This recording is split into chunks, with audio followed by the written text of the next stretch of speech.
विधर्मी लेख झूठी शिक्षा संख्या 1। प्रत्येक पद का उपहार अपने प्रकाशन की माप के अनुसार संदेश को समझता है, इसलिए किसी को भी एक दूसरे से सिद्धांत पर संघर्ष नहीं करना चाहिए। यह मत सोचो कि किसका सिद्धांत सही है या गलत, बल्कि प्रेम के लिए संघर्ष करो। मैं यीशु मसीह के सुसमाचार का सेवक हूँ और मलाकी 4:5-6 में वर्णित अंत समय संदेश और भाई विलियम ब्रनहम की शिक्षाओं का दृढ़ विश्वासी हूँ। यह एक गलत शिक्षाओं का खुलासा करने वाला लेख है, जिसमें कहा गया है, प्रत्येक पद का उपहार अपने प्रकाशन की माप के अनुसार संदेश को समझता है, इसलिए किसी को भी एक दूसरे से सिद्धांत पर संघर्ष नहीं करना चाहिए। यह मत सोचो कि किसका सिद्धांत सही है या गलत, बल्कि प्रेम के लिए संघर्ष करो। 2 पतरस अध्याय 2 वचन 1-2। परंतु लोगों में झूठे भविष्यद्वक्ता भी थे, जैसे तुम्हारे बीच भी झूठे शिक्षक होंगे, जो गुप्त रूप से विनाशकारी विधर्मियों को भीतर लाएंगे, यहाँ तक कि प्रभु का भी इनकार करेंगे, जिसने उन्हें मोल लिया, और वे अपने ऊपर शीघ्र विनाश लाएंगे। और बहुत लोग उनके दुष्ट आचरण के पीछे चलेंगे, जिनके कारण सत्य का मार्ग निंदा किया जाएगा। 2 तीमुथियुस अध्याय 4 वचन 3-4। क्योंकि ऐसा समय आएगा जब लोग स्वस्थ शिक्षा को सहन नहीं करेंगे, परंतु अपनी इच्छाओं के अनुसार ऐसे शिक्षक बना लेंगे जो उनके कानों को खुजाते रहें। और वे अपने कान सत्य से फेर लेंगे और कथाओं की ओर मुड़ जाएंगे। 1 तीमुथियुस अध्याय 4 वचन 1। अब आत्मा स्पष्ट रूप से कहता है कि अंतिम दिनों में कुछ लोग विश्वास से भटक जाएंगे, प्रलोभन देने वाली आत्माओं और दुष्ट आत्माओं की शिक्षाओं को सुनेंगे। मैं यहाँ स्पष्ट रूप से कहता हूँ कि मेरा उद्देश्य किसी पर व्यक्तिगत आक्षेप लगाना नहीं है। मेरा उद्देश्य परमेश्वर के शुद्ध संदेश से संबंधित त्रुटियों और झूठी शिक्षाओं को उजागर करना है, जो परमेश्वर के अभिषिक्त भविष्यद्वक्ता विलियम ब्रनहम के माध्यम से आईं, और इन विधर्मों को पवित्र शास्त्र और भविष्यद्वक्ता की शिक्षाओं के द्वारा खंडित करना है। मेरा विश्वास है कि विलियम ब्रनहम की सेवकाई का एक मुख्य उद्देश्य सभी त्रुटियों, झूठी शिक्षाओं और विधर्मों को सुधारना था। यह अंत समय संदेश के सभी अनुयायियों पर लागू होता है। प्रत्येक प्रकाशन को पवित्र शास्त्र के साथ संगत होना चाहिए।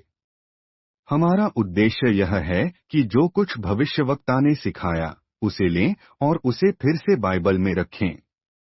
जो कुछ हम बाइबल में वापस नहीं रख सकते, उसे आगे के प्रकाशन के लिए छोड़ दें और उसे भविष्यवक्ता और परमेश्वर के बीच छोड़ दें, बजाय इसके कि हम स्वयं उसे समझने का प्रयास करें और संदेश का गलत अर्थ निकालें। विधर्मों से मतभेद, विभाजन और प्राण का नाश होता है, इसलिए हम इसके विरोध में खड़े हैं। इस संदेश के अनुयायियों में एकता, मेल मिलाप और संगति की कमी है, जिसका कारण झूठी शिक्षाएं हैं। आमोस अध्याय 3 वचन 3। क्या 2 जन एक साथ चल सकते हैं जब तक वे सहमत न हो? संदेश के अनुयायियों में असहमति का कारण उनकी इस संदेश की अलग अलग व्याख्या करना है। कुछ को भाई विलियम ब्रेनहम के संदेश का प्रकाशन मिला है और वे आपस में एक हैं। इस प्रकाशन के कमी के कारण ही हमारे बीच इतनी भिन्नता और उपहास है।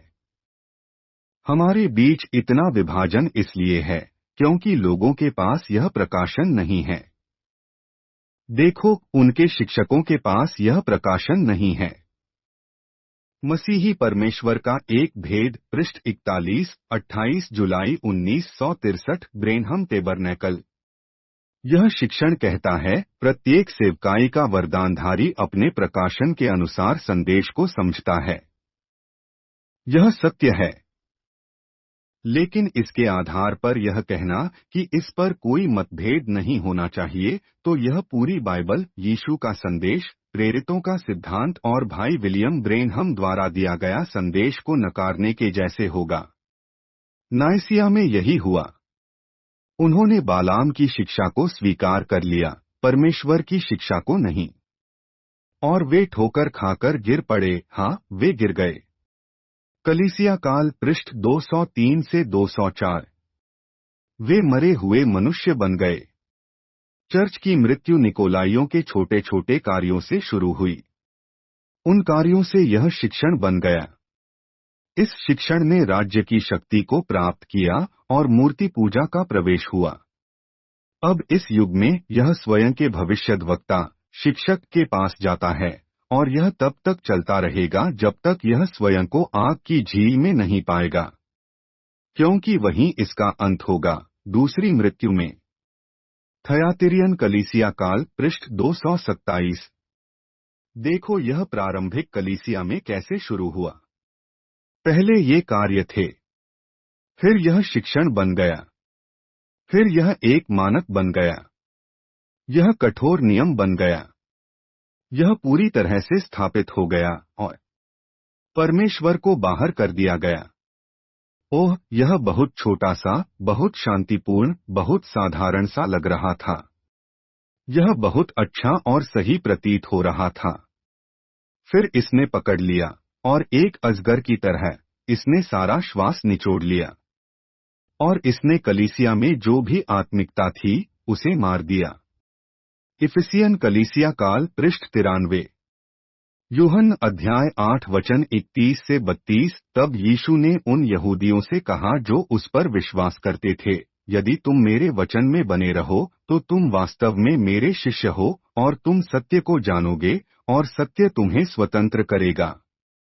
सच्चे विश्वासियों की पहचान यह है कि वे वचन में बने रहते हैं और जैसे जैसे उन्हें प्रकाश प्रकट होता है वे उसमें चलते हैं।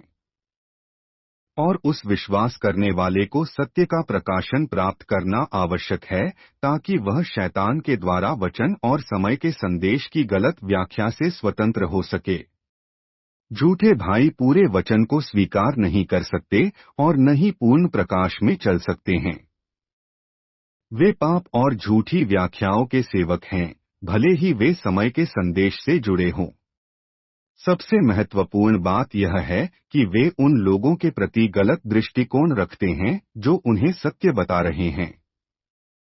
वे घृणा करते हैं, यहाँ तक कि उन्हें मारने का प्रयास भी करते हैं। मत्ती अध्याय 7 वचन 15। झूठे भविष्यद्वक्ताओं से सावधान रहो जो तुम्हारे पास भेड़ों के वस्त्र में आते हैं पर भीतर वे फाड़ने वाले भेड़िए हैं। 2 कुरिन्थियों अध्याय 11 वचन 2 से 3। मैं तुम्हारे विषय में परमेश्वर के जलन से जलता हूँ क्योंकि मैंने तुम्हारी मंगनी एक पति से कर दी है ताकि तुम्हें पवित्र कुंवारी के रूप में मसीह को प्रस्तुत करूँ। परंतु मुझे भय है कि जैसे सांप ने अपनी चतुराई से हव्वा को बहका दिया वैसे ही तुम्हारे विचार भी मसीह में जो सरलता है उससे भ्रष्ट न हो जाएं। 2 कुरिन्थियों अध्याय 11 वचन 13 से 15। क्योंकि ऐसे लोग झूठे प्रेरित छल करने वाले कर्मी हैं जो अपने आप को मसीह के प्रेरितों का रूप देते हैं। और यह कोई आश्चर्य की बात नहीं, क्योंकि शैतान भी अपने आप को ज्योतिर्मय स्वर्गदूत का रूप दे सकता है। इसलिए यदि उसके सेवक भी अपने आप को धार्मिकता के सेवकों का रूप दें तो यह कोई बड़ी बात नहीं, उनका अंत उनके कर्मों के अनुसार होगा। 2 पतरस अध्याय 2 वचन 1 से 3 वचन 14 और वचन 19। यूहन्ना अध्याय 4 वचन 1। हे प्रिय, हर एक आत्मा की प्रतीति न करो परंतु आत्माओं को परखो कि वे परमेश्वर की ओर से हैं या नहीं, क्योंकि बहुत से झूठे भविष्यद्वक्ता जगत में निकल गए हैं। यहूदा अध्याय 1 वचन 3 से 4। पवित्र शास्त्र स्पष्ट रूप से दिखाता है कि झूठे भविष्यद्वक्ता और शिक्षक होंगे जो सत्य को विकृत करेंगे और समय के वचन को तोड़मरोड़ कर प्रस्तुत करेंगे। हमें उस विश्वास के लिए संघर्ष करना चाहिए जो मलाकी 4 के वचन के द्वारा हमें दिया गया था। यदि किसी मनुष्य की शिक्षा गलत है तो यह हमारे लिए बहुत महत्वपूर्ण है कि हम सच्चाई के लिए संघर्ष करें।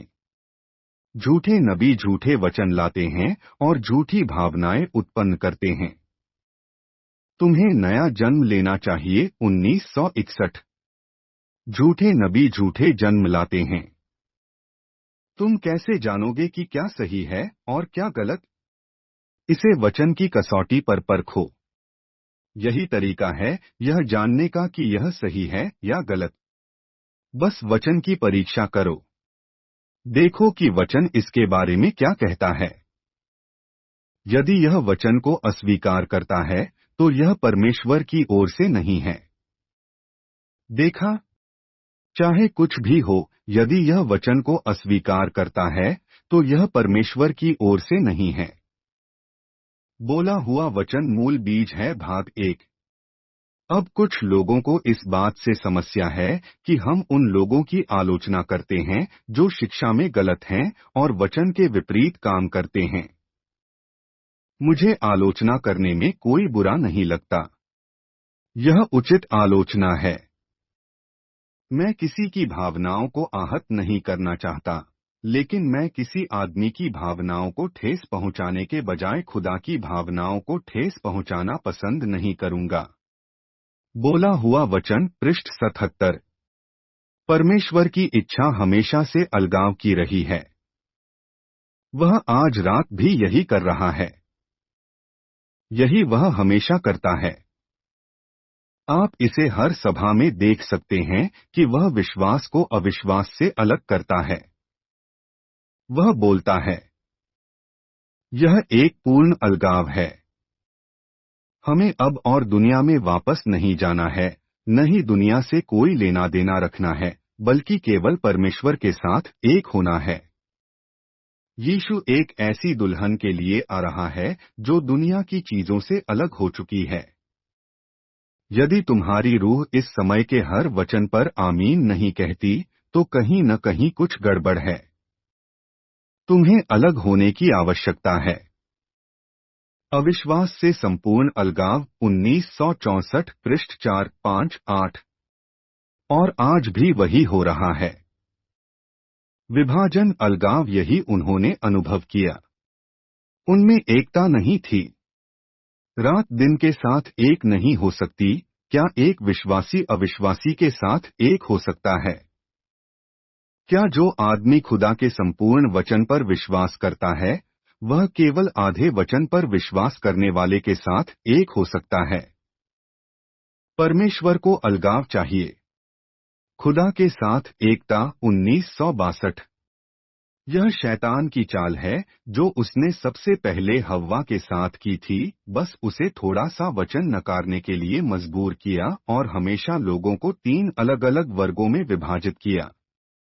वचन लोगों को अलग करता है।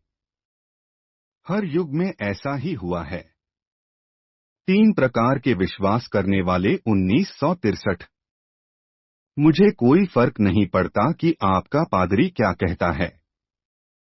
मुझे कोई फर्क नहीं पड़ता कि मैं क्या कहता हूँ या कोई और क्या कहता है। अगर वह परमेश्वर के उस समय के सिद्ध किए गए वचन के विपरीत है, तो उसे भूल जाओ। उससे दूर रहो। Doing God a service without his will 1965। परमेश्वर की सेवा करना परंतु उसकी इच्छा के बिना 1965। यीशु ने कहा, तुम उन्हें उनके फलों से पहचानोगे, फल ही बताएगा। फल क्या है? यही उनका शिक्षण है। Anointed once at the end time 1965। अंत समय के अभिषिक्त जन 1965। आइए देखें कि सच्ची कलीसिया को क्या देखना चाहिए, कैसे व्यवहार करना चाहिए और इन झूठे शिक्षकों व उनकी झूठी शिक्षाओं के साथ कैसा बर्ताव करना चाहिए। प्रकाशित वाक्य अध्याय 2 वचन 2। मैं तेरे कामों, तेरी मेहनत और तेरे धैर्य को जानता हूँ, और यह भी कि तू बुरे लोगों को सहन नहीं कर सकता, और जिन्होंने स्वयं को प्रेरित कहा परंतु हैं नहीं, तूने उनकी परीक्षा की और उन्हें झूठा पाया। क्या आरंभिक कलीसिया ने इन झूठे प्रेरितों और उनकी विधर्मियों को सहन किया? नहीं। तो फिर हमें क्यों करना चाहिए? परमेश्वर पहले एक प्रकाशन देगा और फिर दूसरा। यदि ऐसा हुआ तो इसका मतलब वह अपना विचार बदल रहा है। वह एक प्रकाशन दे सकता है और उसमें जोड़ सकता है, परंतु उसका वचन कभी नहीं बदलता। देखो इन झूठे प्रेरितों ने क्या किया। वे अपने स्वयं के वचन के साथ आए। इफिसियों को पौलुस द्वारा सिखाया गया वचन पता था। उन्होंने इन झूठे प्रेरितों की ओर देखा और उन्हें झूठा पाया। ओह, इससे मेरा हृदय आग से भर जाता है। वापस वचन पर आओ। चर्च एजेस पेज 83, कलीसिया काल पेज 83। जो कुछ मैंने अभी भविष्यवक्ता के शब्दों से पढ़ा, उसके आधार पर मैं आप सभी से कहना चाहता हूं कि आप कोई भी हों और किसी भी पद पर हों, यदि आप भाई विलियम ब्रानहम के संदेश और बाइबल के विपरीत कुछ भी प्रचार या शिक्षा दे रहे हैं, तो आप झूठे हैं। आप एक झूठे अभिषिक्त व्यक्ति हैं। मैं आपसे पश्चाताप करने और उन झूठी शिक्षाओं को छोड़ने का आग्रह करता हूं। हर सच्चे विश्वास योग्य को इस समय के संदेश की गलत व्याख्याओं से स्वयं को अलग करना होगा। वह प्रचारक जो परमेश्वर के वचन को विकृत करता है, उसके लिए नरक भी पर्याप्त नहीं है। हमें सत्य के वचन को ठीक से विभाजित करने के लिए बुलाया गया है। उपदेश वचन पर आधारित होना चाहिए, निर्देश पर निर्देश, रेखा पर रेखा, तभी वह थके हुए को विश्राम देगा। झूठे प्रकाशनों और विधर्मों के लिए कोई छिपने की जगह नहीं है। वह कहता है कि हमें प्रेम के लिए संघर्ष करना चाहिए, लेकिन हमें नकली प्रेम नहीं चाहिए, बल्कि परमेश्वर का सच्चा प्रेम चाहिए। इस प्रेम को पाने की एक योजना है जो वचन में दी गई है। वह कहता है कि हमें प्रेम के लिए संघर्ष करना चाहिए, लेकिन हम परमेश्वर के सच्चे प्रेम को चाहते हैं, न कि कोई दिखावा। इस प्रेम को पाने की एक योजना है जो भविष्यवक्ता के संदेश में बताई गई है। हम किसी बनावटी प्रेम, गले मिलने या चुंबन देने में विश्वास नहीं करते। और किसी के गलत कामों को उजागर मत करो यह कहकर कि प्रेम पापों की भीड़ को ढक देता है। प्रेम सुधारात्मक होता है। और अब बहुत से लोग इसे गलत समझ सकते हैं। प्रेम प्रेम अनुशासन है। यदि आप लोगों से प्रेम करते हैं, तो आपको उन्हें अनुशासित करना चाहिए। कॉन्विंस्ड देन कंसर्न्ड, पृष्ठ 11, गोल्डन नगेट्स, पृष्ठ 235। पहले आश्वस्त फिर चिंतित, पृष्ठ 11। सुनहरे मोती, पृष्ठ 235। प्रेम अनुशासन है। आपको इसे सही तरीके से संतुलित करना चाहिए। समस्या बाहर नहीं है, बल्कि विश्वासियों के अंदर है। यह हृदय की समस्या है। 1 यूहन्ना अध्याय 5 वचन 1 से 2।